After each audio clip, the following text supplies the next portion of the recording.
यह उस युग की बात है जब सृष्टि में अमृत और मृत्यु के बीच युद्ध चल रहा था।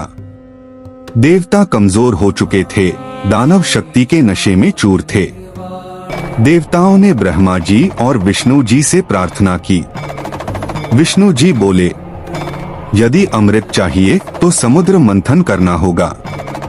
समुद्र मंथन की शुरुआत मंदराचल पर्वत को मथनी बनाया गया। वासुकी नाग को रस्सी, देवता एक ओर, दानव दूसरी ओर। जैसे ही मंथन शुरू हुआ, समुद्र गरज उठा, लहरें आसमान से टकराने लगी, धरती कांप उठी। लेकिन मंथन आसान नहीं था। मंदराचल पर्वत डूबने लगा। तब भगवान विष्णु कच्छप अवतार में आए और पर्वत को अपनी पीठ पर धारण किया। मंथन फिर शुरू हुआ। विष का प्रकट होना।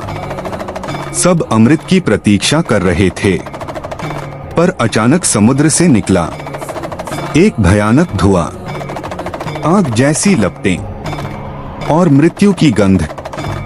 वह था हलाहल विष। विष इतना घातक था कि जहां गिरता वहां जीवन समाप्त हो जाता।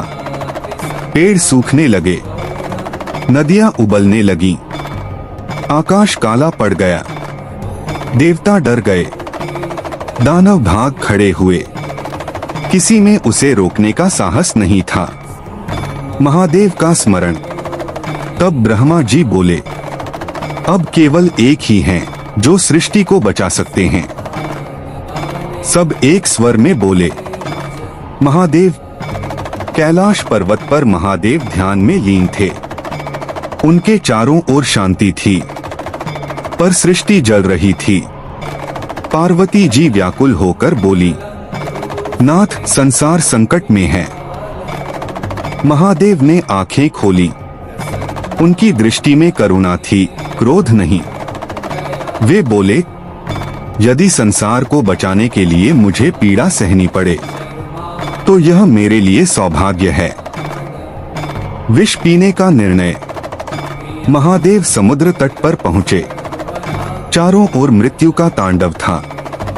देवताओं ने कहा, प्रभु, इसे कोई नहीं पी सकता। महादेव मुस्कुराए, जो सबका है वही इसे पी सकता है। उन्होंने अपने हाथ में विष लिया। वह जल नहीं था, वह मृत्यु थी, और महादेव ने उसे पी लिया। नीलकंठ का जन्म। विष उनके कंठ में उतरते ही उनका शरीर जलने लगा।